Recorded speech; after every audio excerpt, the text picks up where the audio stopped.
बड़े ढीठ हो गए लोग। एक बुढ़वा रहा है, बीमार हुआ, मरे लाग तो के लड़कों कहीं अब्बा कहाँ हाल है? बुढ़वा कहते भैया रे हम बचबे ना। कहीं तब अब्बा? तो बुढ़वा कहते भैया रे जो हम मर जेबे ना तो हमरे कफन में पुरान कपड़ा दियो। लड़को कहीं अब्बा यूँ कहाँ हो सकते कि तुम हमका पाले जिया बड़ा की हो जवान की हो और मर जी हो तो हम लोग कफन में पुरान कपड़ा देवे। अब्बा गाँव वाले कहाँ कहीं हैं? तो बुढ़वा कहते गाँव वाले चक्कर में पड़ के सारे हमको फंसाए दे हो रे तुम लोग। इनका है अब्बा? तो कहते अरे पुरान कपड़ा में लपेट के रखो कब्र में, ताकि जब फरिश्ते सवाल करे हैं देखिए कफन पुरान, तो ये तो बहुत पहले मर चुका है, कहीं हिसाब होएगा वही छोड़ो। तो छोड़ छाड़ चले जाई हैं और नवा कफन में लपेट के रखियो, जुड़ते जुड़ जाई हैं कि नहीं जुटी हैं रे बताओ। ऐसे ऐसे दलाल बुढ़वा परे हैं कि जिंदगी भर तो दलाली करवे कि मरे के बाद कब्रों में सोचे बैठे। लेकिन कब्र बड़ी कठिन जगह है, बहुत कठिन जगह है। आला हज़रत इमाम अहले सुन्नत फरमाते हैं कि खड़े हैं मुनकर नकीर सर पर, न कोई हामी न कोई यावर। खड़े हैं मुनकर नकीर सर पर, न कोई हामी न कोई यावर। अब बता दो आकर मेरे पैगंबर के सख्त मुश्किल जवाब में है। मुसलमान बन के जी लो। हज़रत खालिद इब्न वलीद रज़ी अल्लाह ताला अन्हु जिनको इस्लाम में सैफुल्लाह का लक़ब मिला, अल्लाह की तलवार, जिस जंग में जाते थे जंग फतह होती थी। वो खालिद इब्न वलीद से एक दिन एक यहूदी मिला, पूछा आप कौन है? तो ये नहीं बताया मैं खालिद हूँ, बल्कि जब यहूदी ने पूछा आप कौन है तो खालिद इब्न वलीद कहते हैं अल्हम्दुलिल्लाह मैं मुसलमान हूँ। मुसलमान होने पर फ़ख्र करते थे साहबा। और आज हम लोग दाढ़ी मोछ सब मिलाए के सब मुड़ाए दे हैं, काहे पर फ़ख्र करोगे बताओ? बम्बई से आ रहा था, मुहर्रम की तकरीर करके पुष्पक ट्रेन में बैठे, जैसे बीटी से छुट्टी तो आए गए ताड़ी बजावे वाले, गए हुई हो तो देखे हुई हो, जैसे ट्रेन चले थे हिजड़वा आ जाते, ताड़ी बजाए बजाए गाल में पर थप्पड़ मार मार पैसा वसूलत है। हमरे सामने 8-10 जवान बैठे रहे, उन्हों का है अपन ताड़ी बजाए बजाए सबसे पैसा लिहिन, हमसे नहीं बोले चले गए। जब हिजड़ो चले गए तो वो सब कहते हैं हजरत आपसे नहीं मांगे। तो हम कहें जब अपने स्टाफ में उनके भला होएगा तो दूसरे स्टाफ में काहे घुसी हैं? जैसे हो वैसे तुम काहे दूसरे से बोले? आज काहे पे तुम फख्र करोगे? खालिद इब्न वलीद कहते अल्हम्दुलिल्लाह मैं मुसलमान हूँ। तब यहूदी ने जेब से जहर की पुड़िया निकाली और निकालने के बाद कहा खालिद अगर मुसलमान हो तुम्हारा इस्लाम सच्चा है तो ये जहर खा के दिखाओ, अगर इस्लाम सच्चा होगा तो तुम पर यह जहर का असर नहीं पड़ेगा। छब्बा पूर्वक आदमी हो तो कहा अच्छा हमका चूतिया बनाओ तो है, हम जहर फाँक लिए। लेकिन वारे खालिद इब्न वलीद का ईमान, हज़रत खालिद इब्न वलीद ने फरमाया लाओ। यहूदी ने जहर की पुड़िया दिया, खालिद इब्न वलीद ने हाथ में लिया और फाँक गए। अब यहूदी खड़ा सोच रहा है कि अभी उल्टी होगी, अभी गिरेंगे, अभी खून बहेगा मुंह से, लेकिन खालिद इब्न वलीद के चेहरे पे कोई असर नहीं, बल्कि वही रौनक बरकरार है। काफ़ी देर तक यहूदी खड़ा इंतज़ार करता रहा। जब खालिद इब्न वलीद पर जहर का असर नहीं पड़ा तब यहूदी कहता है खालिद खुदा की कसम आज मुझे यकीन हो गया कि इस्लाम सबसे सच्चा मज़हब है। मैं कलमा पढ़ता हूँ ला इलाहा इल्लल्लाह मुहम्मदुर रसूलुल्लाह। वो यहूदी कलमा पढ़ कर के मुसलमान हो गया। वो सहाबा थे कि अपने इस्लाम पे नाज करते थे, मुसलमान होने पे उनको नाज था। ऐ लोगो तुम भी अपने आपको सोचो कि अल्लाह ने हमको तुमको मुसलमान बनाया तो उसका शुक्र अदा करो। एक बुजुर्ग थे, वो रोज़ाना 3 सजदा करते थे। नमाज तो पंजगाना पढ़ते थे, पंजगाना नमाज के अलावा 3 सजदा करते थे। पहला सजदा इस शुक्र में करते थे कि अल्लाह तेरा एहसान है कि तूने मुझे इंसान बना दिया, वरना अल्लाह कहूँ बिलैया बनाए दे, तब बंदर बनाए दे तो यार वार कुदती बीरवा सहू बीरवा। अल्लाह ने इंसान बना दिया। अच्छा ये बताओ, कोई अपने लिए दुआ मांगे से कि अल्लाह हमका पैदा कही दो, जब रहीबे नहीं करो तो दुआ क्या करोगे? अल्लाह ने अपने फजल से हमको तुमको इंसान बनाया, और इंसान ये अशरफुल मखलूक़ात है। अल्लाह ताला ने कुरान करीम में फरमाया लक़द खलक़नल इंसान फ़ी अहसन तक़वीम, यकीनन इंसान को हमने सबसे अच्छी सूरत में बनाया है। सबसे अच्छी सूरत अल्लाह ने इंसान को दिया है। इसीलिए इस सूरत पे तमाचा मारना इस्लाम में नाजायज़ है। चेहरे पे कोई किसी को न मारे, गुनहगार होता है। शागिर्द गलती करे तो चेहरे पे न मारो, बीवी गलती करे तो बीवी के चेहरे पे न मारो। हदीस पाक में खलक़ल्लाहु आदम अला सूरतिही, कि अल्लाह ताला ने आदम की औलाद को अपनी सूरत पे बनाया। आदम को अपनी सूरत पे बनाया। अल्लाह सूरत से पाक है, लेकिन आदम की सूरत को अपनी सूरत की तरफ निस्बत करके इस सूरत को अल्लाह ताला ने अज़मत अता फरमा दी है। इसलिए चेहरे पे न मारो। तो बुजुर्ग सजदा करते थे, या अल्लाह तेरा शुक्र है कि तूने मुझे इंसान बना दिया। और दूसरा सजदा करते थे कि अल्लाह तेरा शुक्र है कि तूने मुझे इंसान बना करके मुसलमान बना दिया। क्या फख्र था बुजुर्गों को कि अल्लाह ने हमको इंसान बनाकर मुसलमान बना दिया। और तीसरा सजदा इस शुक्र में करते थे कि अल्लाह तेरा शुक्र है कि इंसान बनाकर मुसलमान बना करके तूने उम्मत मोहम्मदिया में पैदा फरमा दिया। इस उम्मत में पैदा होने के लिए नबियों ने दुआ मांगी। मूसा अलैहिस्सलाम ने भी कहा था, या अल्लाह काश तू मुझे उम्मत मोहम्मदिया में पैदा कर देता। अब आप उम्मत मोहम्मदिया में है तो आपको एहसास ही नहीं है। उम्मत मोहम्मदिया का बड़ा दर्जा है। इसीलिए मेराज की रात में हुजूर ने जिब्रील से पूछा था, जिब्रील कोई ज़रूरत? कहाँ आए, एक ज़रूरत है। कहा क्या? कहा आप जा रहे हो अल्लाह की बारगाह में तो मेरे लिए दुआ कर देना कि कल क़यामत के दिन आपकी उम्मत जब पुलसिरात के ऊपर से गुजरे तो अल्लाह मुझे इजाज़त दे दे कि मैं अपने पैरों को आपकी उम्मत के पैरों के नीचे बिछा दूँ। अब आप सोचो तो ये उनके पर कत्ता बड़ा है, कत्ते लोग अटाई हैं उमा। अरे वो पर छोटा पर थोड़ी था। आज पर सबसे बड़ा पर गिद्ध केर हुई। आप लोग तो गिद्ध देखबो न कि हुई जवान लड़के। अब गिद्ध अल्लाह जाने कहाँ चले गए सब। पहले एक भैंसा मरत रहा है, हजारों गिद्ध धावत रहे खाए। अब तो अल्लाह जाने कहाँ चले गए। पर जिब्रील के एक पर की लंबाई चौड़ाई इतनी है जैसे ज़मीन और आसमान की दूरी। एक पर इतना चौड़ा।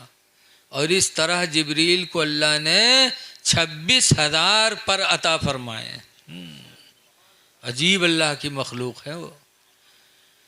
तो कहते हैं अल्लाह के रसूल मेरे लिए इजाज़त ले लेना कि कल क़यामत के दिन आपकी उम्मत पुलसरात के ऊपर से गुजरे तो मैं अपने परों को उनके पैरों के नीचे बिछा दूँ। क्या हमारा तुम्हारा मर्तबा है और इन कदमों की बरकत क्या है।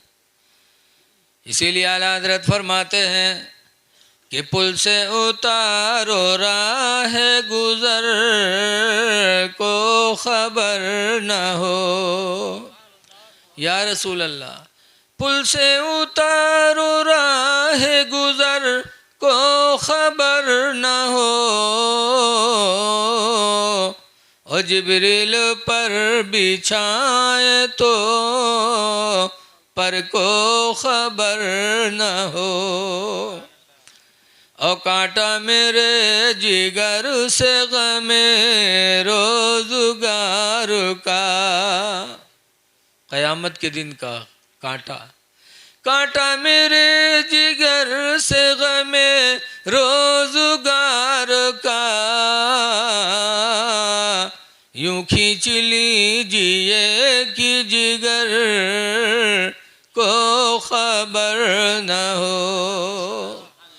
आपके पैर के नीचे जिब्रील पर बिछे और इसी पर पैर से हम चलें शराब पीने के लिए, इसी पैर से हम जाएं किसी से ज़िना करने के लिए, इसी पैर से हम निकले कहीं चोरी के लिए, यही पैरों से निकले हम किसी को कत्ल करने के लिए। ऐ लोगो, अल्लाह ने पैर दिया है तो इस पैर की कदर करो। ये पैर निकले तो या तो अल्लाह की राह में निकले या रिज़्क़ हलाल की तलाश में निकले। निकलो घर से तो खुदा की राह में निकलो या रिज़्क़ हलाल की तलाश में निकलो। अल्लाह कुरान में फरमाता या अय्युहल्लज़ीना आमनू, ईमान वालो, इज़ा कुदियतिस सलाह, जब नमाज तुम्हारी पूरी हो जाए, फंतशिरू फिल अर्द, तो ज़मीन के ऊपर फैलो, वब्तगू मिन फदलिल्लाह, और अल्लाह की दी हुई रोज़ी को तलाश करो। हलाल रोज़ी तलाश करना ये भी इबादत है। तो पैर निकले तो हलाल रोज़ी की तलाश में निकले, या पैर निकले तो तुम्हारे मस्जिद की तरफ निकले, मस्जिद की तरफ। हदीस पाक में इस्बागुल वज़ू या लल मुकारिही, सख्त ठंडक में मुकम्मल वज़ू बनाना। ठंडक में यह लोग बनावत है, लेकिन बस ऐसे पानी ले तो ऐसे लगेंगे, मालूम होता तेल लगावत, वज़ू नहीं होता इससे। इस तरह चेहरा धुलोगे पानी यहाँ से बह जाए। हुजूर फरमाते इस्बागुल वज़ू या लल मुकारिही, सख्त ठंडक में मुकम्मल वज़ू बनाना। व कसरतुल खता इलल मसाजिदी, और मस्जिदों की तरफ ज़्यादा कदमों से जाना। व इंतज़ारुस सलाति बाद सलाह, और एक नमाज के बाद दूसरी नमाज का इंतज़ार करना। फ़ज़ालिकुमुर रिबात, तो दूर फरमाते हैं लोगों ये तुम्हारा जिहाद है, अल्लाह तुम्हें जिहाद का सवाब अता फरमाएगा। तो कदम उठें तो मस्जिद की तरफ उठें, कदम उठें तो अल्लाह की राह में उठें। शराब पीने के लिए कदमों को न उठाओ, इसलिए कि शराब अल्लाह ताला ने हराम फरमाया, और ये शराब हर बुराइयों की जड़ है। हज़रत मुआज़ इब्न जबल को हुज़ूर ने यमन का गवर्नर बनाया था, तो फरमाया था, ऐ यमन के गवर्नर मुआज़ सुन लो, ला तशरिबन्नल खमरा, गवर्नर बन गए हो लेकिन शराब हरगिज़ हरगिज़ न पीना। फ़इन्नहु रासु कुल्ली फ़ाहिशा, इसलिए कि शराब हर बुराई की जड़ है, हर बुराई की जड़ शराब है।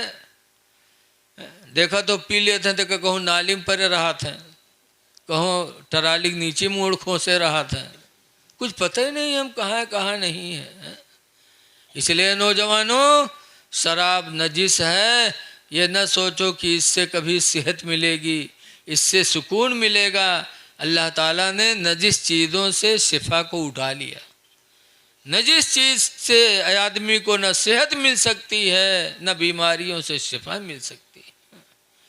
इसलिए ऐ नौजवान बच्चों, तुम इन बुरी बातों से अपने आप को बचाओ और वो काम करो जिससे अल्लाह राज़ी हो, अल्लाह के रसूल राज़ी हो। पाको साफ़ रहो, सबसे पहली बुनियादी चीज़ तो पाको साफ़ रहना। आज कोई के भट्ठा लग गया तो कहते यार फलानवा तो बहुत कामयाब है, कोई के कंपनी चले लग तो कहते फलानवा तो बहुत कामयाब है, कोई प्रधानी में जीत गया तो कहते अरे यार वो तो कामयाब होगा। लेकिन ये कामयाब नहीं है। कामयाब तो वही है जिसे कुरान कामयाब कहते हैं, अल्लाह जिसे कामयाब कहते हैं। अल्लाह ने कामयाब किसको बताया? कुरान करीम में अल्लाह फरमाता है क़द अफ़लह मन तज़क्का, वो कामयाब हो गया जो पाक हो गया, जिसने पाकी हासिल की वो कामयाब है। तो कामयाब जब होगे जब आप पाको साफ रहोगे। खड़े खड़े होकर पेशाब न करो, पेशाब करो तो पानी ज़रूर ले लो, इसलिए कि पेशाब से न बचना ये अज़ाब कब्र का सबब है। हदीस पाक में है मर्रा रसूलुल्लाह सल्लल्लाहु अलैहि वसल्लम भी कब्रैन, सरकार दो कब्रों से गुजरे, फ़क़ाल इन्नहुमा युअज़्ज़िबान, तो सरकार ने फरमाया लोगों ये दोनों कब्र वाले अज़ाब दिए जा रहे हैं। ये नबी का इल्म गैब है। कोनो वहाबियों बुला ले जाओ कब्रस्तान पर देखा कहा बताओ ये कब्र में का होते तो बताई पई, और कहीं उन्होंने भी उन्होंने इंसान हम इंसान, अल्लाह ने मेरे पैगंबर को इल्म गैब अता फरमाया था। फरमाया इन्नुहुमा युअज़्ज़िबान, बेशक ये दोनों कब्र वाले अज़ाब दिए जा रहे हैं। और किस वजह से अज़ाब दिए जा रहे हैं मेरे नबी ये भी जानते हैं। फरमाते ला यस्तंज़िहु मिनल बउल, ये कब्र वाला पेशाब की छींटों से नहीं बचता था। और दूसरे के बारे में फरमाया काना यमशी बिन नमीमा, और ये कब्र वाला चुगली खाया करता था। ये चुगली खाने की वजह से अज़ाब कब्र में मुब्तला है, और ये पेशाब की छींटों से न बचने की वजह से अज़ाब कब्र में मुब्तला है। पता चला है नौजवानों खड़े खड़े होकर पेशाब न किया करो, बग़ैर पानी के पेशाब न किया करो, पाको साफ रहो ताकि अज़ाब कब्र से भी बच जाओ और तुम्हारा दीन भी हासिल हो जाए। हुज़ूर फरमाते अत्तूरु निस्फुल ईमान, पाक रहना आधा ईमान है।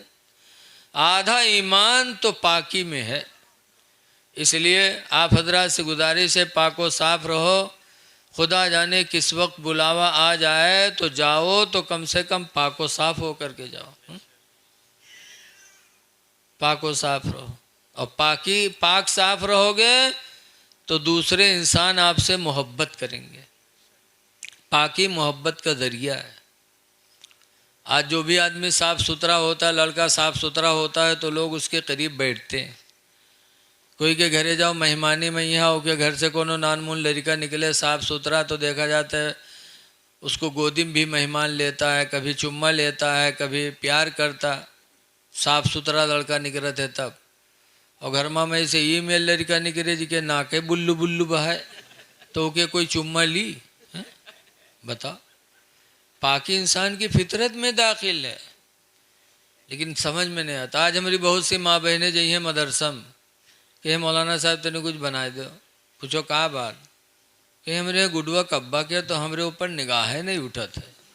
अब बताओ महीना नहाई हो ना तो निगाह उठी है, बनी रही हो मई लाइन कुछ लाइन तो क्या आदमी निगाह उठाएगा?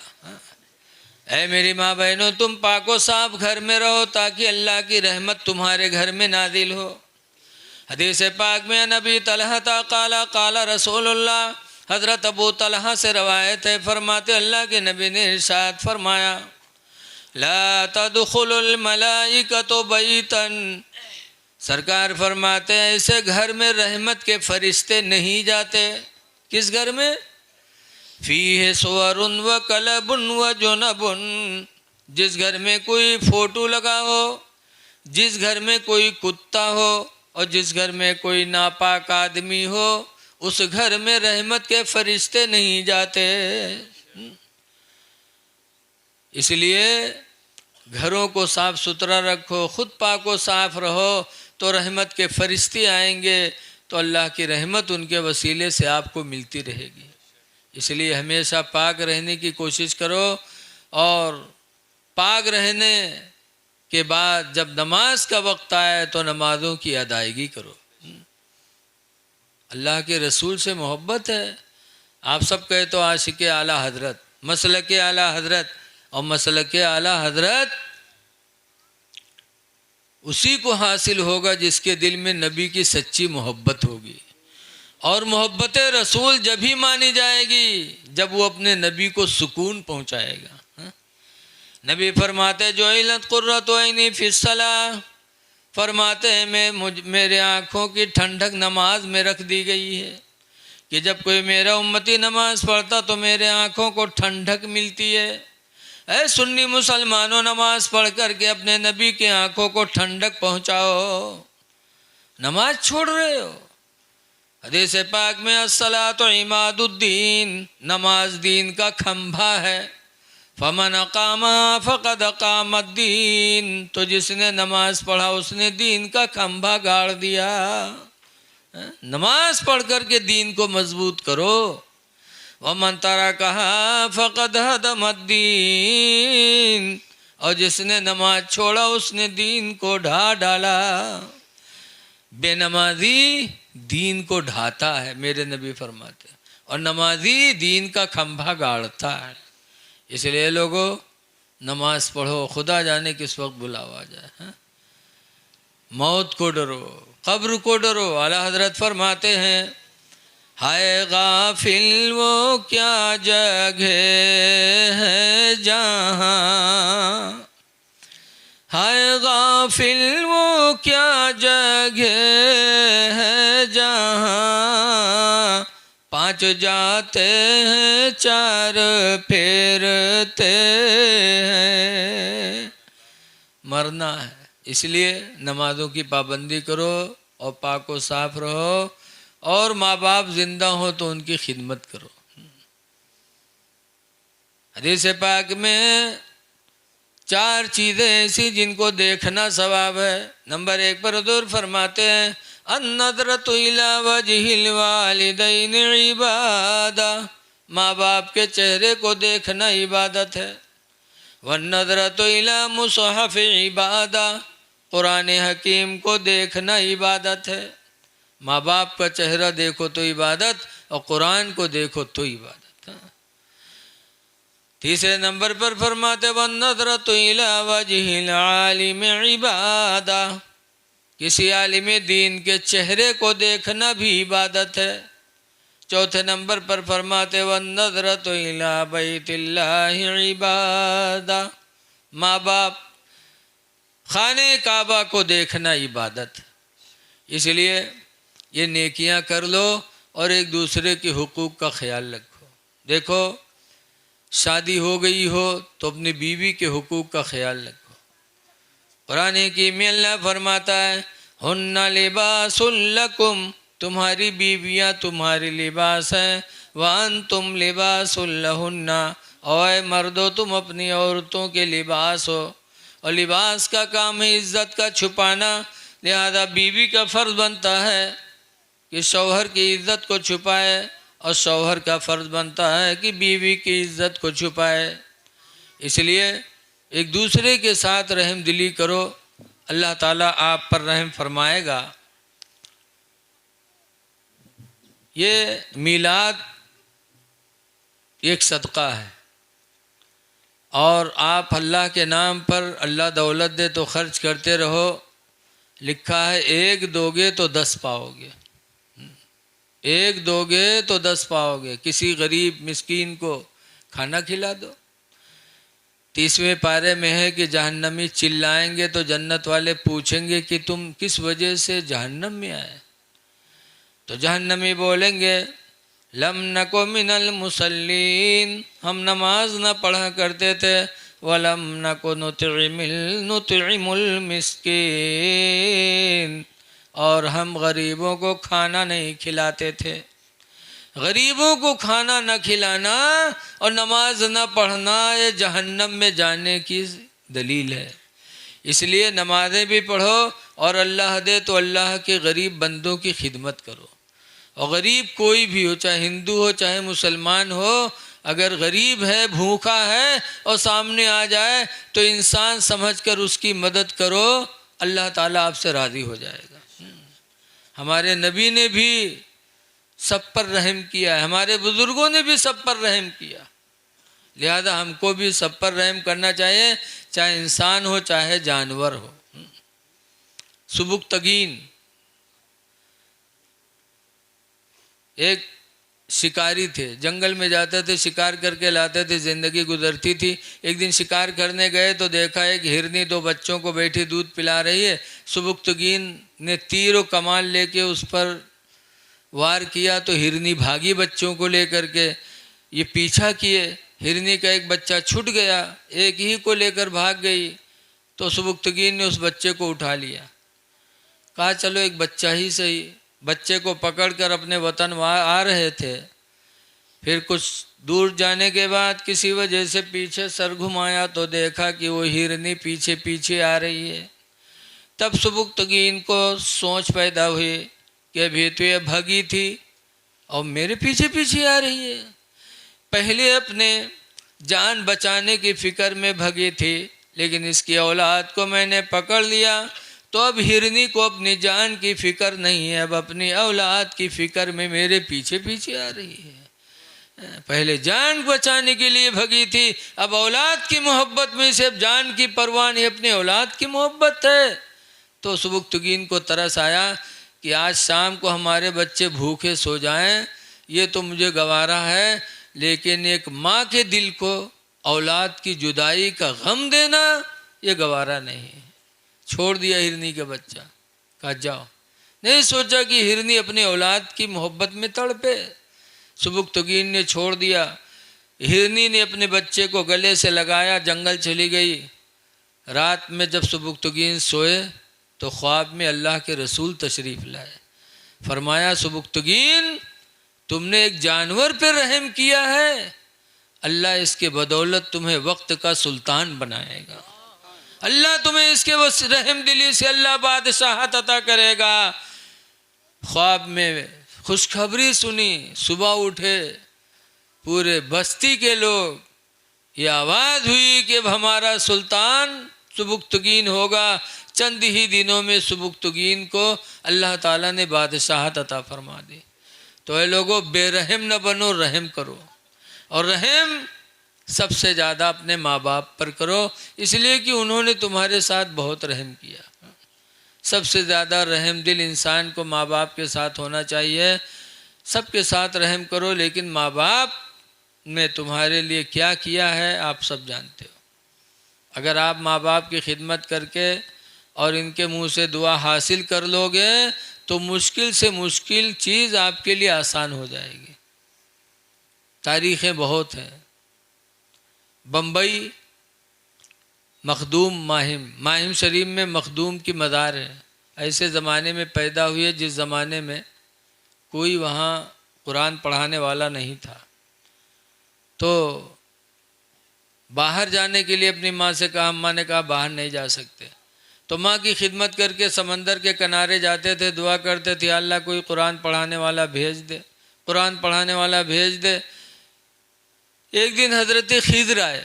खिद्र अलैहिस्सलाम, देखो 4 नबी अब भी दुनिया में हैं, 4 नबियों को मौत नहीं आई, अब भी जिंदा है। वैसे ही हर नबी जिंदा, लेकिन 4 नबियों को मौत आई ही नहीं है अभी। एक तो हज़रत इदरीस अलैहिस्सलाम और दूसरे हज़रत ईसा अलैहिस्सलाम। ये ईसा अलैहिस्सलाम चौथे आसमान पे और इदरीस अलैहिस्सलाम जन्नत में। ये 2 नबियों को मौत अभी नहीं आई। और 2 नबी और हैं, हज़रत इलियास अलैहिस्सलाम और हज़रत खिद्र अलैहिस्सलाम। ये दोनों नबी अभी दुनिया में हैं, इनको मौत नहीं आई। हज़रत इलियास के हुकूमत में खुश्की दी गई है कि खुश्की की हुकूम वो देखभाल करते हैं। हज़रत खिद्र को तरी दरियाओं के लिए उनको सुपुर्द कर दिया गया। उन्हीं में से हज़रत खिद्र समंदर के किनारे पहुँचे। मखदूम से पूछा, बेटा रोज़ यहाँ आते हो? कहा आता हूँ, कोई कुरान पढ़ाने वाला नहीं, आता हूँ दुआ करता हूँ कि अल्लाह मुझे कोई कुरान पढ़ाने वाला दे दे। तो हज़रत खिद्र कहते हैं, सुनो रोज़ाना तुम यहीं आना, हम तुमको कुरान पढ़ा दिया करेंगे, मेरा नाम खिद्र है, तुम्हारी दुआ की वजह से अल्लाह ने मुझे भेजा है, लेकिन ये राज की बात कहीं बताना नहीं।